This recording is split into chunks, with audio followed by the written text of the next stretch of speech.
Continuamos con nuestra serie de historia de Egipto y en esta ocasión viajamos a la gloriosa época de las pirámides.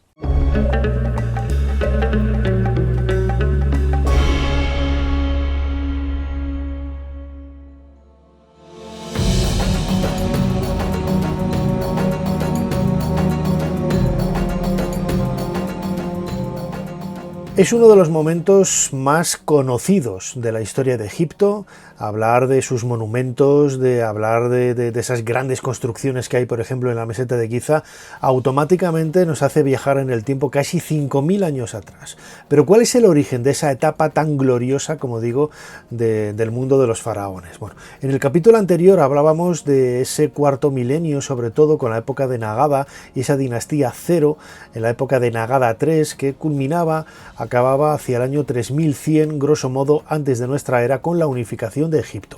No sabemos si fue Menes, no sabemos si fue Narmer, no sabemos si fue Aja. Alguno de estos tres soberanos debió de ser el primero.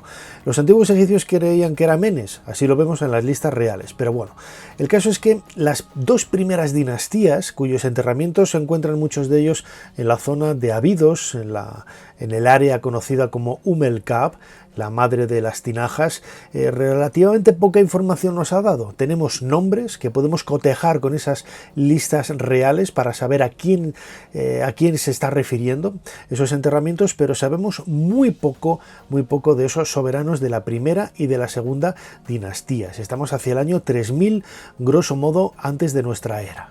Hay grandes soberanos con enterramientos importantes en esta zona de Kab como Aja. Aja pasa por ser también uno de los primeros faraones.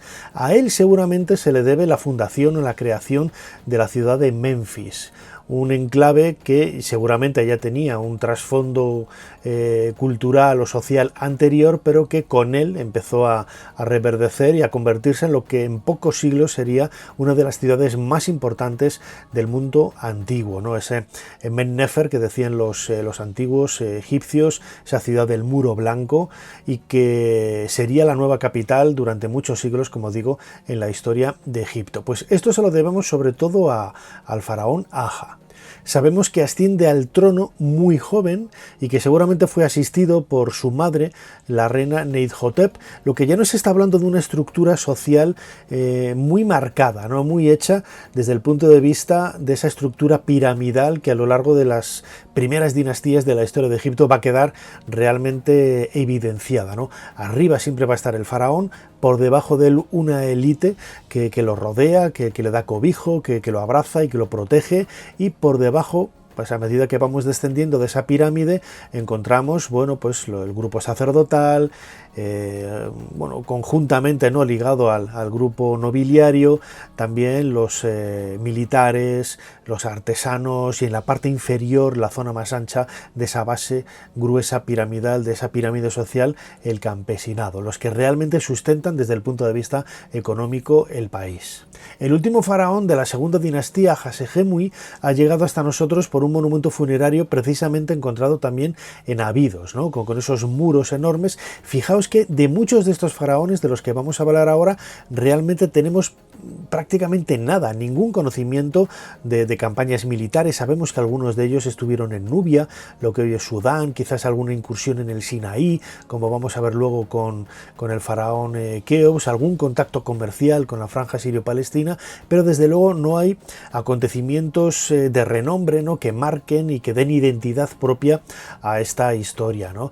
La estela de Palermo, la piedra de Palermo, nos habla de un listado de reyes de estas primeras dinastías de Egipto hasta la quinta dinastía, en donde, bueno, pues aparece el nombre, el número de años que reinó y algún hecho importante en cada uno de estos soberanos, ¿no? Pero es muy poco lo que conocemos, porque realmente luego no hay datos con lo que contrastar estas fuentes. Hacia el 2750-2800, habría que retrasarlo, ¿no?, por las dataciones de carbono 14, comienza la tercera dinastía. Y es prácticamente la época faraónica tal y como la entendemos en la actualidad. Recordad que a partir de la paleta de Narmer, en ese final de la dinastía Cero, de Nagada III, muchos de esos elementos iconográficos que caracterizaban la figura del soberano se van a perpetuar y van a ser consistentes y coherentes con todo el relato cultural, civilizador que vamos a ver en el mundo faraónico en los próximos 3000 años, que no es poca cantidad de tiempo.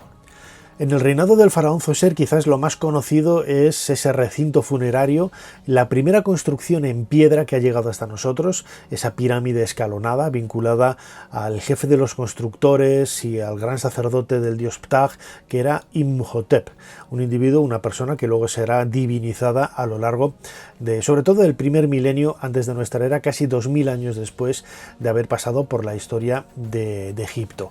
Del faraón Zoser, salvo alguna campaña militar y alguna incursión en el Sinaí, etc., es muy poco lo que sabemos de este soberano. Y tenemos que centrarnos sobre todo en esos aspectos arquitectónicos, arqueológicos, que podemos encontrar en la necrópolis de Saqqara. En Saqqara, en la necrópolis de Socaris, esa divinidad con cabeza de halcón identificada con el mundo funerario, vamos a encontrar también tumbas de la primera y de la segunda dinastía, es decir, ya era un lugar sagrado, ¿no? Al igual que Abidos, mucho más al sur, Saqqara está muy cerquita de Memphis, y ya nos está hablando de la importancia que tiene todo este enclave alrededor de lo que es la ciudad actual del Cairo, pues donde estaba Heliópolis, la ciudad del sol, donde estaba Memphis, donde estaba la meseta de Giza, donde estaba Saqqara, todas las necrópolis de grandes pirámides de esta época. Pero realmente las pirámides, tal y como nosotros las entendemos, con caras lisas, no van a llegar hasta prácticamente la cuarta dinastía. Snofru es el iniciador, el primer faraón de esta cuarta dinastía, el padre del faraón Keops, y a él se le atribuyen al menos 3 pirámides, ¿no? La pirámide roja de Dashur, la pirámide romboidal, también en Dashur, y una pirámide que quizá él reutilizó porque ya fue comenzada por el último faraón de la tercera dinastía llamado Huni, y que, bueno, pues esta pirámide de Meidum quizás fue, insisto, acabada, ¿no? Fue un proyecto venido a menos, también empleado por el faraón Snofru. Insisto, no sabemos nada de su biografía, no sabemos nada de los detalles con los que poder completar una historia, ¿no? Por eso no hay libros biográficos de Snofru ni de Keops, y siempre que se habla de estos grandes faraones, lo que hacemos es centrarnos en sus construcciones. La más imponente de todas estas pirámides es la de Keops. Keops, hacia el 2650 antes de nuestra era, construye la gran pirámide de la meseta de Giza, iniciando un plan constructivo que luego continuarían sus descendientes, hijo, nieto Kefren, y luego Micerinos. Incluso el número de años de cada uno de los reinados es desconocido, ¿no? El de Keops puede ser desde los 30 años que hemos encontrado en textos hasta los 63, ¿no? Que nos dice la lista de Manetón. Cuando hablamos de dinastías, esto es importante, las dinastías en realidad son familias. ¿Y qué es una familia? Bueno, pues seguimos un poco el ejemplo que nos dio Manetón, un sacerdote en el reinado de Ptolomeo I y Ptolomeo II, estamos grosso modo hacia el siglo III antes de nuestra era, que escribió una obra titulada Aegyptiaca, que no ha llegado hasta nosotros, pero que conservamos algunos fragmentos en autores clásicos, y en donde podemos tomar esa distribución de reyes dentro de dinastías, que es lo que hoy seguimos utilizando, ¿no? La egiptología, cuando habla de la cuarta dinastía, de los grandes constructores de las pirámides, está utilizando el mismo esquema mental que ya tuvo Manetón hace prácticamente 2300 años, y quizá se ha perpetuado hasta nuestros días. La estructura de la pirámide nos está hablando también del cambio, ¿no? en la composición de ideas teológicas o religiosas. Hay que pensar, por ejemplo, que el culto al sol, el culto a Ra, ya estaba muy afincado, ¿no? Y muy asentado, mejor dicho, en estas primeras dinastías.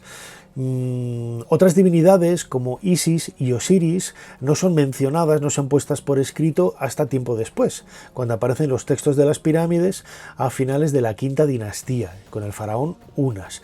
Bueno, pues todo ello nos tiene que hacer pensar que bueno, la religión marcaba un poco el sentido, ¿no? El sentido ideológico, político y económico de esta cultura, ¿no? Las estructuras, por ejemplo, de las pirámides tienen ese valle, ese templo del valle junto a la ribera del Nilo, esa calzada que lo une a un templo en la cara oriental, en la cara este de la pirámide, y luego la construcción. piramidal, ¿no? Esta es la estructura base que va a marcar un poco el devenir del pensamiento en toda esta época. Lo vamos a encontrar no solamente en la meseta de Giza, sino en otras necrópolis posteriores. En la quinta dinastía, por ejemplo, en Abu Sir, una zona al sur, vamos a ver una eclosión, ¿no?, del culto solar con ese templo de Niuserre. Vamos a ver también esas tres pirámides de Sahure, el propio Niuserre y Neferir-Karra, faraones importantes de esta quinta dinastía, y todo ello es cierto que las construcciones son cada vez más pequeñas, ¿no? Quizás por el gasto de materiales o porque no había tantas personas para trabajar. Sabemos que no era una cultura esclavista. Esto lo conocemos porque hasta nosotros, por ejemplo, en la ciudad de los constructores de las pirámides, que se conserva en la meseta de Giza, los obreros que participaban ahí, que trabajaban en la construcción de los grandes monumentos de los faraones, no eran esclavos, estaban perfectamente atendidos, recibían pues atención médica, el tipo de alimento que tenían pues era muy rico en proteínas, es decir, eran personajes muy cuidados, ¿no? Obreros muy cuidados para llevar a cabo esta imagen. La idea del esclavismo en la construcción de las pirámides es viene un poco del mundo semita, de esa tradición bíblica, un poco legendaria, un poco exagerada para justificar precisamente ese papel de los hebreos en Egipto, ¿no? Ya recordad que hemos comentado muchas veces que es un papel más legendario que histórico y real. El final de la época de las pirámides llega pues con quizás uno de los momentos más convulsos, más inestables de la historia de Egipto. No sabemos cuál fue la razón, pero después de la sexta dinastía tenemos un periodo que va desde la séptima hasta la decimoprimera. A mediados de la decimoprimera comienza el Reino Medio, el Imperio Medio, y esas casi 4 dinastías son conocidas como primer periodo intermedio. Una época de transición en donde los textos pesimistas que han llegado hasta nosotros, como las admoniciones de Hippower o la disputa de un hombre con Subá, nos está hablando de una crisis económica absolutamente bestial, en donde hay incluso en algunas referencias, lo vemos en algunas tumbas del Egipto Medio, se habla incluso de canibalismo, ¿no?, por los problemas económicos que había. ¿Todo esto de qué viene? ¿Cuál es la razón? No lo sabemos, pero quizás por un desgaste económico muy grande, producto de la construcción de grandes monumentos como la Gran Pirámide, etcétera, que al final pues no conseguía retroalimentar, ¿no?, el proceso económico del país, o seguramente la razón principal de la llegada de este primer periodo intermedio, el declive de la época de las pirámides y un valle en esa historia de Egipto, es un cambio climático que impidió que hubiera crecidas abundantes, las crecidas convencionales, para poder cultivar los campos agrícolas y mantener el estado tal y como se había hecho hasta entonces. Esta es la parte, ¿no?, de la época de las pirámides que quería comentar con vosotros en este capítulo. Fijaos que es una reseña bastante fugaz, bastante rápida, y que en ocasiones es muy difícil profundizar porque no hay datos, no hay más datos, ¿no? Podríamos estar hablando del tipo de arte, del tipo de representaciones, etcétera, pero bueno, os invito también a que sigáis ese curso que tenemos de 3 vídeos en YouTube, vídeos mucho más largos, de casi media hora, dedicados a la pintura, la arquitectura y la escultura, ¿no?